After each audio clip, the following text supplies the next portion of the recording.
1837. Paix et guerre. La France n'avait pas perdu tout le prestige qui s'attachait à son drapeau. La France n'avait pas, dans un jour de vertige, vendu comme on vend un troupeau le peuple canadien à la riche Angleterre. Nous vivions dans une humble paix, et sur ces bords nouveaux, notre destin prospère ne devait s'altérer jamais. Nous ne demandions rien que cette justice que l'on doit même aux plus petits. Nos cœurs étaient bien droits et jamais l'artifice n'avait eu place en nos esprits. Fidèles en ces temps aux conseils de nos pères qui savaient bien vivre de peu, nous promenions le soc dans le sein de nos terres en élevant nos cœurs vers Dieu. Mais quand venait le temps de la moisson féconde, le temps de couper le blé mûr, quand les épis bruyants se berçaient comme l'onde sous les reflets d'un ciel d'azur, chacun courait au champ, dans l'heureuse famille, et le gai couplet des chansons semblait, comme l'épi, tomber sous la faucille des fillettes et des garçons.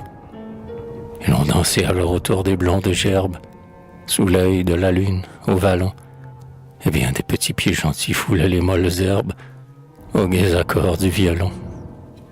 Mais les fronts, couronnés ainsi qu'au temps antique, de bleuets et de boutons d'or, sous le fardeau pesant d'aucun joug despotique, ne s'étaient inclinés encore.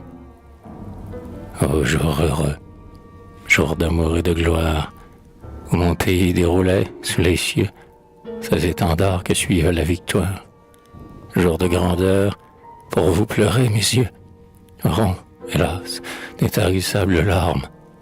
Jour du combat où les nobles aïeux, trahis, mouraient en embrassant leurs armes. Jour du combat, que tu fus glorieux. Mais le drapeau sacré qui protégeait nos rives, le drapeau blanc fleur d'Elysée, fut souillé, fut trahi par les lâches convives d'un roi que l'âge avait usé, bien moins que la débauche. Et nous fûmes, ô crime, et nous fûmes vendus un jour, nous peuples de héros, nous nations sublimes, pour un impur baiser d'amour. Le maître vint s'asseoir avec sa morgue sombre à nos foyers hospitaliers, et nos enfants tremblaient quand ils voyaient son ombre se dessiner sur les paliers. Il n'avait, en ce temps, qu'un but unique, nous faire promptement périr, nous les enfants du sol, et dans cette Amérique où la liberté doit fleurir. Il voulut balayer, comme un grain de poussière, le nom français de ce pays. Sa gloire le blessait ainsi que la lumière blesse l'œil de l'oiseau des nuits. Il voulait effacer, par des lois tyranniques, le doux langage de nos sœurs. Il voulait étouffer les germes catholiques sous la semence des erreurs.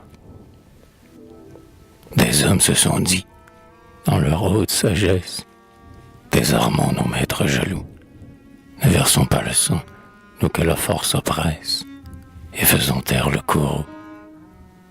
Mais que peut le plus faible, et que peut la justice, contre la raison du plus fort? Courbe la tête au peuple, et bois l'amer calice, au fond duquel t'attend la mort. Une voix retentit pareil au glas funèbre, qui sonne à l'heure de minuit. Jamais, sur notre rive, une voix plus célèbre ne fit soudain autant de bruit. Son accent inspiré, semblable à la bourrasque qui soulève les océans, fait au loin bouillonner les esprits. Il démasque, sous nos pieds, les gouffres béants. Dans les murs des cités, au milieu des campagnes, retentit cette immense voix. Elle fait tressaillir les échos des montagnes, tressaillir le fleuve et les bois. Elle annonce partout la fin de la souffrance, au prix du noble sang des preux. Elle fait naître au cœur un rayon d'espérance, le soir de ces jours ténébreux. Entendez-vous là-bas la bruyante fanfare et le grondement du canon? Entendez-vous là-bas le coursier qui s'effare et l'écho qui redit un nom? Un nom harmonieux comme un chant de linotte, comme le murmure de l'eau. c'est le nom immortel du plus grand patriote, l'immortel nom de Papineau. Et le peuple s'aimait. De bouillantes phalanges surgissent dans les prés en fleurs. Les femmes, au foyer dont elles sont les anges, s'agenouillent tout en pleurs. Le drapeau d'Albion tombe dans la poussière, mais haut, dans le pourpre des cieux, de la révolte sainte on voit l'humble bannière ouvrir ses plis audacieux. Et l'altière Albion, rugissant de colère, appelle ses nouveaux combats. Nombreux comme les flots de la grande rivière, ces vieux et fidèles soldats. Ils viennent de partout, et leurs troupes alignées, comme un cercle de fer s'étend. Ils vont avec bonheur broyer cette poignée d'aventuriers qui les attend. Mais, ciel, où fuyez-vous si vite et sans armure, soldats, qui vous a dépouillé? Vos canons se sont tus devant l'humble murmure de nos vieux mousquets tout rouillés. Comme tombe l'automne, un bouquet de feuillage, au souffle des vents alizés, votre arrogance tombe en face du courage de nos guerriers improvisés. Au champ de Saint-Denis, au vallon de Saint-Charles, tressaillez de joie en ce jour, tressaillez de plaisir, vous dont l'histoire parle avec orgueil, avec amour. Un jour, vous avez vu la puissante Angleterre faiblir devant vos bataillons, s'arrêter de stupeur sous l'effroi qui l'atterre, replier ses fiers pavillons. Mais que peut le courage auprès d'un nombre immense? Il recule l'instant fatal et s'est tout épuisé par sa longue défense dans un combat trop inégal. Le héros, à son tour, hélas, chancelle et tombe, mais son âme s'envole au ciel et son nom est béni. L'espoir naît de sa tombe, son souvenir est éternel. Les guerriers d'Albion, hontés de leur défaite, plus hérités et plus nombreux, en viennent de nouveau pour tenter la conquête de ces hameaux peuplés de preux. Mais dans chaque demeure on soutient bien le siège. Tous à mourir sans résigner, et plus d'un ennemi vient d'un sang sacrilège rougir nos sillons indignés.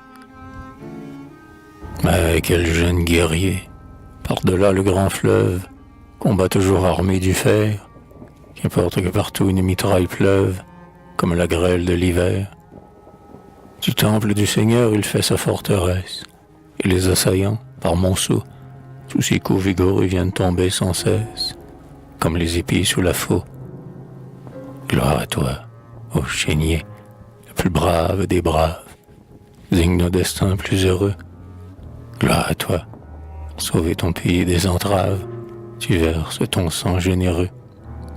À tes amis tu dis comment, frapper en face, tu dis comment, frapper au cœur. Ils doivent, eux aussi, suivre ta noble trace et savoir mourir par l'honneur. Comme un cœur maternel que la douleur abreuve à la mort d'un enfant, comme une jeune veuve à la mort de l'époux. La patrouille est en pleurs, elle a voilé sa face, et dans un deuil profond, un deuil que rien n'efface, elle plie à genoux.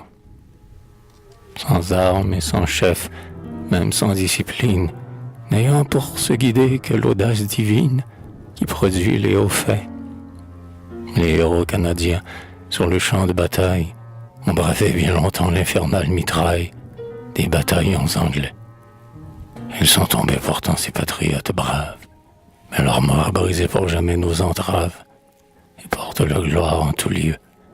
Écrasés par le nombre, auprès de leurs victimes, ils sont tombés enfin, chantant les noms sublimes de patrie et de Dieu.